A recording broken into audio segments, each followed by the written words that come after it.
So then I began to dig a little deeper in the well.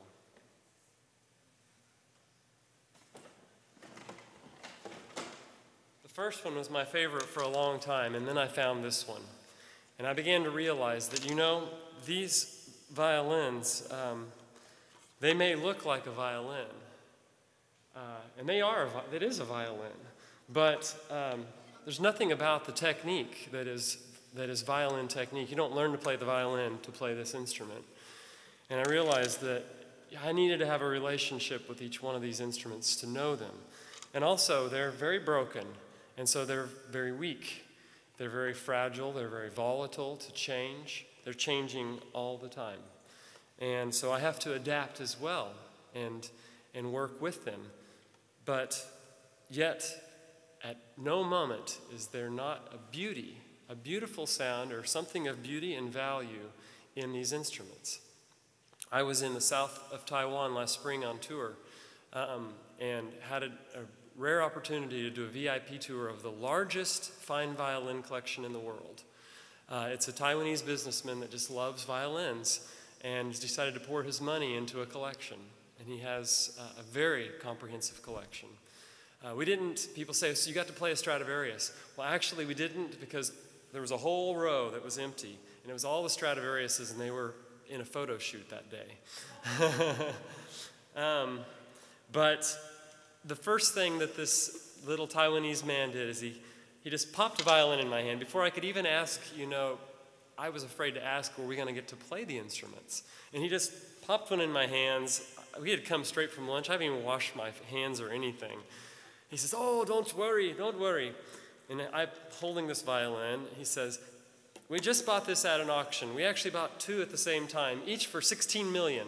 So $32 million. So $16 million. And I was like, oh, okay.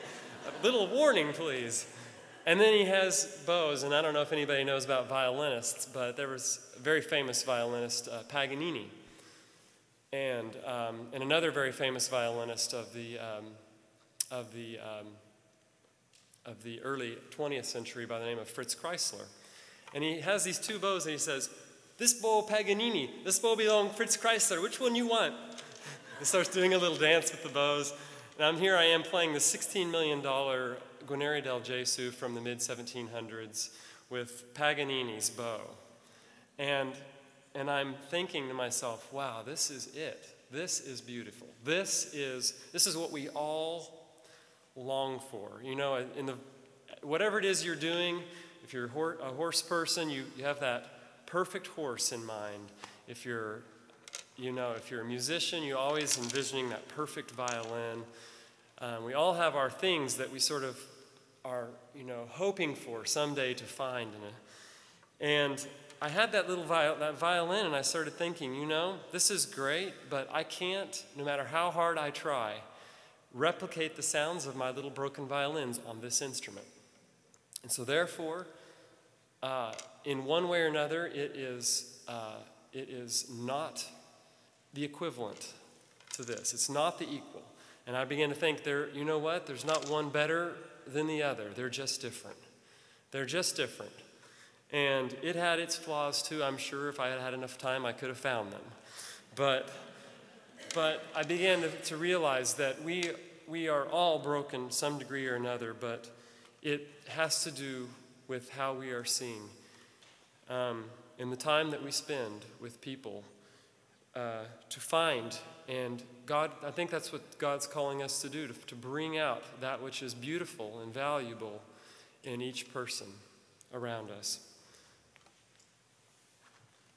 So as you listen, my prayer today is that you will hear and see these instruments and begin to think about the brokenness in your own life, the brokenness in the lives of others around you, and how you might see and relate to that differently.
which art in heaven,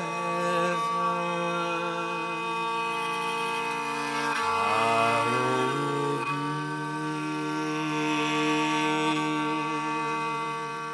thy name. Thy kingdom come, thy will be done on earth as it is in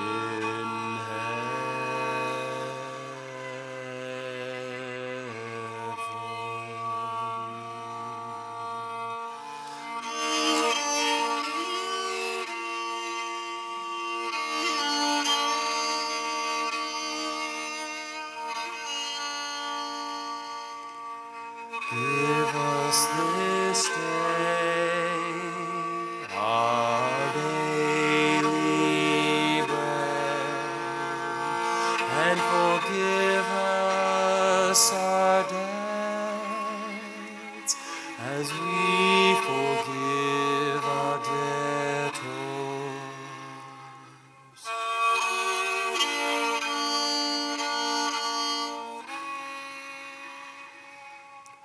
And lead us not into temptation, but deliver us from evil. For thine is the kingdom,